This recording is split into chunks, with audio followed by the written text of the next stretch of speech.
everybody to the next episode of The Joe of Painting. I'm Joe Lawson. I am your host and painter today. So today we're going to continue on with our portraits. I had a great success last week with Aku Aku from Crash Bandicoot. And this week I'm going to continue that theme of not telling you what I'm painting. And you'll figure it out as I go along. But it shouldn't take too long because as I start sketching them out, you'll see what I'm up to. And so we're only using 5 colors today, actually. We have our ivory or Mars black, our ultra blue, this is our vermilion red, our mid or cadmium yellow, and our titanium white. And most of these are from the Davaloo set I told you about. I think it was either last episode or the one before that, but I got these on Amazon for like 23 bucks. They're a thinner paint, but they're great. And so this whole series started with me doing, just kind of going off of what Bob Ross is teaching. We're using a lot of his equipment, some other random equipment as well. But this is really starting to evolve into my process as a painter. So we will be exploring Bob's techniques and just kind of continuing on with that flavor. But mostly I'm just going to keep experimenting and continue what I did last week with these portraits. So what I did here, this picture is going to have a frame. So I just found like a little piece of cardstock, folded it down to the width that I wanted, and then I went around and I took like a pen or a pencil and just did like a little dot or 2 dots. And then those 2 dots were equidistant from my edge, and that way I was able to run my tape along. And so I did that all the way around. So this will be our frame, and then our portrait's going to be in here. So that's your first clue as to who we're painting today. So what I'm going to do is, just to get sketching, last time when I started sketching, I sketched with a really dark, I believe it was an umber, which is a really rich brown, almost like a chocolate, pretty much chocolate. And it was great for drawing because it was really stark and contrast against the white canvas, but the issue was covering it up. That paint, even though I used just a little bit to sketch it out, was so powerful still that whenever I painted over it, actually, that brown jumped into my brush strokes and started influencing my color, which luckily wasn't a big deal for that composition, for that character. But this one I want to try and rein it in a little more, have a little more control over where my paint's going and colors and stuff. You can't get that perfectly from my experience, but we're going to do our best. So we're going to get started. So on that note, I'm going to use just some of this vermilion, maybe even like a yellow. Just make a bright orange. Nothing too crazy, but just something that will get eaten by the paint that I lay on top of it, rather than sit there and be like, I'm going to stay here and ruin all your colors. So with these paint lines, I'm just going to mark this. I'm not really looking to paint yet. This is just so whenever I eyeball later, I have some sort of guideline. And this tape will keep the paint from hitting the canvas and will give me a nice hard edge as a reference.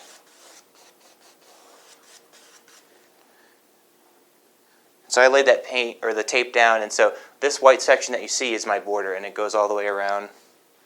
And again, it's not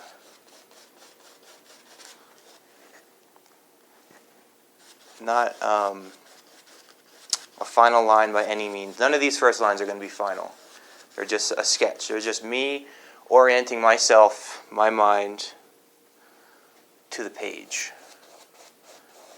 And that way I'll be able to, I'm going to allow myself the freedom to sculpt this character with this low impact color. So that way when I get it just right, or I see what I have on the canvas, I can make a game plan as to how I proceed. And I'm not doing big strokes yet. I'm just kind of touching and going, just kind of creating a sense of what I want to see and what my reference is showing me. See, it was about mid-2000 when this series was coming out. I was playing one of the games. It's really cool. I don't really want to talk too much about it because I don't want to give it away. But I have a pretty good feeling that these next couple of brush strokes are going to let the cat out of the bag.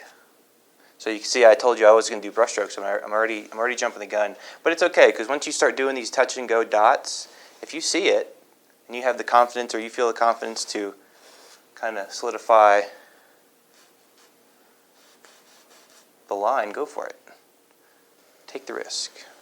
And so the way I place this, it's sort of free-floating over here. There's no real anatomy on the human being that is this other than an ear, but it's not quite how a human's set up.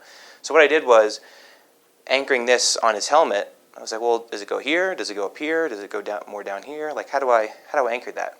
Well, you're obviously looking for the symmetry between the other one, but I'm also looking at other lines on his face, like this eye swoop. So I noticed that this arc came up, and then imagine if it were to continue down, it sort of continued that curve around. So that's what I was following. That was my reference. That was my tether to the rest of the painting. All right, I'm going to clean my little brush out. I got my odorless paint thinner over here with that little mesh screen at the bottom. Just pulling my paint out. Get it nice and clean. And then run those bristles off the side of that. Try to get as much of that thinner out. Shake it out. If you got a bin there, shake it out. And then beat the rest out. Then I got a paper towel and a rag over here. I use the rag for paint, and then the paper towel just as a clean, dry-up surface for any paint thinner I have. So what I'm going to do, I know I sketched these in, but I'm not necessarily going to let them dictate how I paint. So I'm going to put that brush down. I'm going to pick up, I have a little bigger chisel brush, flat one, and I'm just going to start just with a little bit of blue. And again, we can carve that out a little more with the black paint that we're going to really outline this with towards the end. I would say that would be your last step, but if you're painting for folks like you, it's sometimes we just have to do things that we wouldn't normally do just to get it all on the footage. That's all right. We're exploring, and I'm going to pull some white off to the side. Good amount. This is going to be our skin tone. And he has a nice little peach skin with some rosy highlights.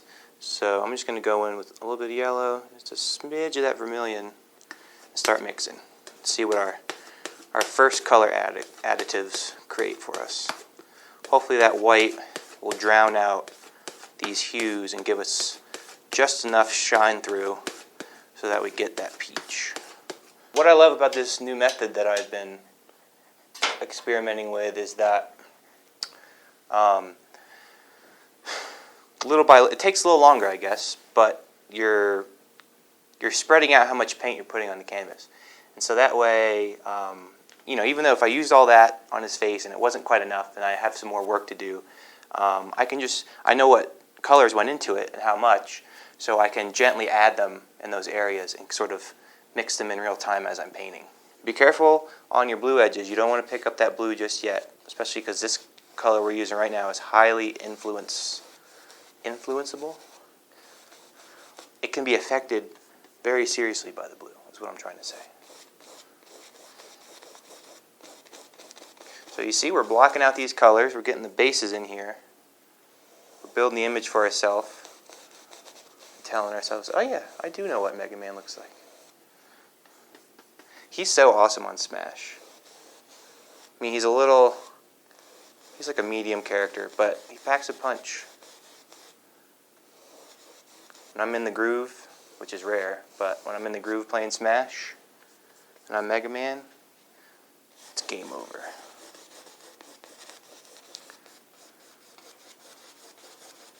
All right.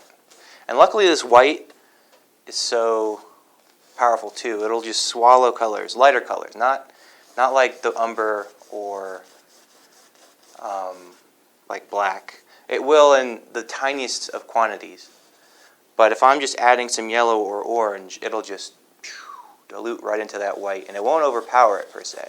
Again, you don't want to just dollop it in there. I'm going to go ahead and I'm going to load this up gently. And again, we're still sketching. These are not final details. I'm going to go ahead and commit that eye to about right there, because he's looking that way.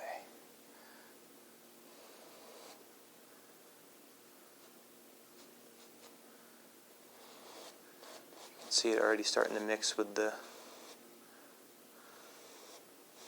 the white. And the bottom of that oval drops right to that bottom line. And here's the thing, you don't have to try and carve this intricate little oval with this big brush. I'm just laying in the base color. I have smaller little pencil brushes that'll come in later and sketch those final details. And this part, Mega Man, damn it. I keep singing the Spider-Man song for Mega Man. That ain't right. I think the difference between painting and drawing, for a number of reasons, is I'm using my whole arm. And you do that in drawing as well, but some things you can really accomplish by just kind of, a lot of wrist action. But I notice when I'm painting, they're pretty similar, but there's so much more arm motion in here. There's bigger sweeps. It's a bigger canvas. The bigger out you get, you have to use everything you have in your power. But when you're drawing real tiny, you can just, which is a luxury, just to be able to sketch that way. But when you expand, you really have to call in the big dogs. Be like, all right, arms, we're painting today. It's great if you persevere and you just get brave. You'll watch yourself progress. It's not about, again, painting one painting and being like, man, I suck. It's about being like, yeah, I suck. But then having the tenacity to keep moving. Try it time after time. You're never done. There's no conclusion to art. If you think so, if that's your goal, then you're not doing it right. The artifact is just a piece. It's the journey, it's the mission, the endeavor. All right. Looks like Mega Man to me. Mega Man looks skeptical. All right, so for time's sake, we're going to jump to the border. I'm going to wrap this up as best we can. We're going to conclude this episode, and then we're going to cut to the final painting. Don't worry, we're not going to leave you hanging. All right, I'm going to go ahead and, what do I want to do here? What kind of border is that? So that's a black border. I'm going to go ahead and do that. I'm going to grab some black. I'm just using my larger flat brush, just kind of scratching this in. You could use like your 1-inch brush just to get this area, but I'm sort of thinking about how I want to do this as I go, so I don't mind taking a little extra time. And again, that's going to be black, so maybe what I'll do is just paint this wildly, or keep it as controlled as I can, but if it goes over the edge, maybe after that's all painted, and before I do my black, I'll tape it off again, and that way I'll get that edge. Yeah, so Alex just brought up a good point. Like this, what I'm painting right now is kind of a core theme of Mega Man himself. It's almost as if this is sort of like, because he exists in the computer. Like he's a digital warrior. He's made of light, and so this is like almost like the life source that cuts through this blue metal material. And then Mega Man himself is like the waveform. He kind of stands up out of that solid, straight, horizontal whiteness. So yeah, I'm gonna go back. I want to go back and play some Mega Man. Pay attention to that. So I'm gently walking that white up a little bit, letting it influence my blue. Probably should have done these last just because you want to do this process all the way around. So these will probably encroach on that red, and I'll have to come back in and do them again. But I just wanted to allude to you, just to show you what these elements are going to be around the frame. That's going to be painted in black. I might do maybe his shoulders a little bit, and that might just fade into the black. Otherwise, this is our painting. Well, hey there, it's your Uncle Tommy here. What you see me doing here is just me tooling around, and if you want to see more of that, and maybe some other stuff, tune in to Tooling Around with Uncle Tommy. Now, usually I'm the one doing the tooling, but this time you get to tool around with me. Just keep it below the belt if you know what I'm saying. So tune in tonight at 10 o'clock on your public access channel to watch Tooling Around with Uncle Tommy. Toodaloo!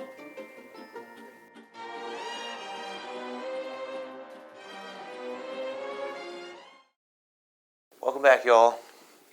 We are still chipping away at Mr. Mega Man here. But yeah, we're just experimenting here, messing with just white, our yellow, and just a drop of our vermilion, just to kind of create this light, different shades of this peachy kind of flesh tone. Just seeing what it hits, and here's where I just did a touch of black, and it kind of really took to the red in that mixture, and so he kind of has a more flushed skin tone up there, which isn't so bad, but I don't know if it's quite Mega Man yet. So I'm using these shadows as sort of little stubble beard here, which wasn't the intention, but I'm using it, like always, to allude to the dimensions of his face. So this Mega Man I'm referencing is from the new, or the latest Super Smash Bros. So he's a very realized character in that game. Not that he isn't in his other games, but a full-grown Mega Man in Smash Bros. So we have the luxury of seeing the topography of his face and what Nintendo thought would, or whoever sculpted Mega Man for that game, but we get to see who they envision Mega Man to be for the game. So that's who we're painting. All right, we're kind of slowly getting rid of that. Grab a little bit of yellow in here. So I'm hoping a little bit of this yellow interacting with that red will push us more towards that peach color, especially with this white here. So I'm just kind of moving right there. There's almost like when you draw a seagull or something, or one of those just two-line birds where it's arch, arch. I'm kind of doing that, but upside down. I'm going arch, arch, and then just kind of sculpting his nose. And he has a very triangular nose, so you don't have to be too... This is more of a geometric shape than it is a facial feature. It just so happens to be a facial feature. And drop a little more white in there. That's a pretty substantial highlight based on my reference. And again, if you have a reference, that's awesome because you can really analyze what is it about these shapes and lines and these color values that say Mega Man.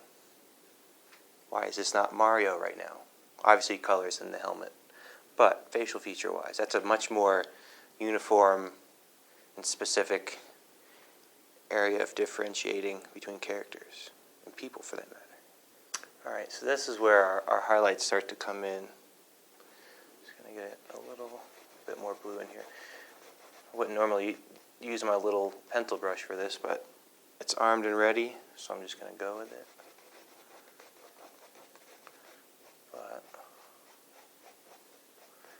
getting some more blue in there. Alright, he's got a little, I'm just going to dive in some white here, just a smidge to get started, and right about here is a highlight. And then over here he has those little dinosaur ridges. Let's see how we're going to do those. This kind of arcs down, so that's one wall. It's okay if you don't get it right exactly. We're just kind of staking out that territory. This arcs like this. Let's see, maybe like that. Yeah, looks good to me. And hopefully this will take more shape for y'all in a sec. He's got a line there and a line here, and then right above this brow. Now we're going to come up here with it. Yeah. So it's kind of like a little box that contours with his helmet. And this kind of arcs in like that. And then you got this guy.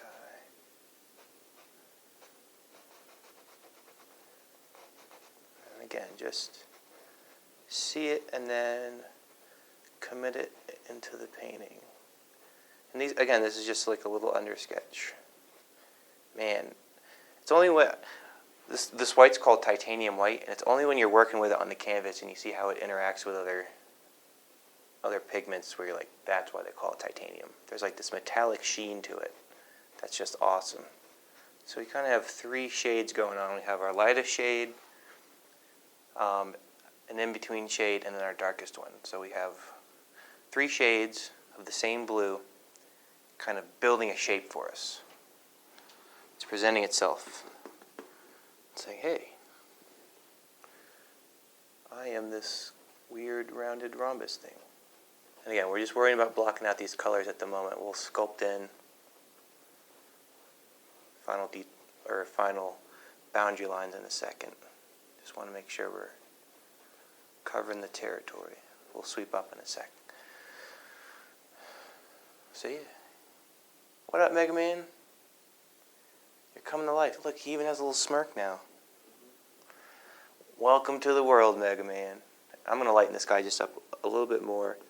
And so, on the spine of this one up here is a pretty hard highlight. And then, what I see there is that there's a lighter value of the blue here and a darker value of the blue up here. So I'm going to treat this whole bottom here as my shadow, as the darker value. And I'm going to introduce a little bit more white here. So I'm going to put my hard light in there, not as hard as I want it, but, and then just start walking in some of that white into the corner. And really just start to blow it out a little bit. So you're seeing that plane start to form. It's really popping out from that back element there. I'm going to clean my brush out a little bit, see an area I want to work on. And it's cool because as I was painting these in, I was really worried about the geometry because they're more right angles, which is harder to achieve with rounder paints and whatnot, if you have the time and the patience. But now that I'm committing these forms to light and shadow, and their form is presenting themselves to me, I'm starting to see more of a guide, as in on how to fix this shape. And maybe as this one informs this one, and I start to fix this shape, this one will get tighter and more what I'm seeing, and then maybe then this one will be better than this one, and so then I want this one to match. And so you kind of jump back and forth until you tighten up the planes and the geometry, make sure your perspective and everything is as lined up as you can manage. All right, y'all. So what I'm doing here, so I realized that I was referencing the image and it was cut off there. So I'm going to go ahead and sculpt the rest of this little switchback thing on the top of his head. And then I'm going to go ahead and lay in the black, and then I need this black to dry, and then I can add in my white, and then as well as do a bunch of finishing touches. But we're going to paint it for a little bit longer. I'm going to get that black in there, maybe start sculpting them out a little bit like I was talking about, and then hopefully we'll get to filling that in. But otherwise, regardless, you will see the finished product after this. But I love how that's popping, and once I get that rim light in there, might not even need it, but we'll see. Kind of love that really subtle shadow effect that's going on. All right, got that awesome outline going. Dang, Mega Man, look at you. He looks great down there. I mean here too, but. So now that I got that main line in there, I'm going to clean this little brush out and jump up a brush size or two. Make sure you spend some extra time cleaning out the black paint. It likes to linger. So I picked up my little number 8 flat round.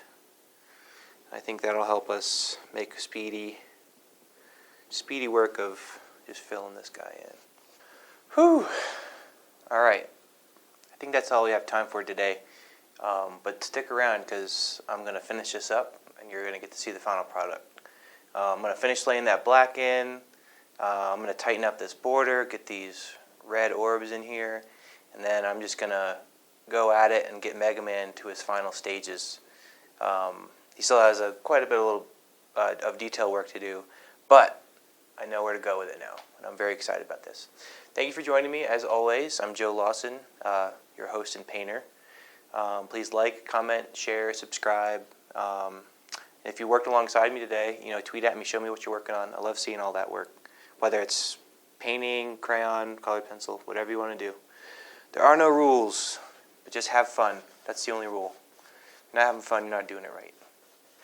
But, no buts. I'll see you next time. Thanks for joining.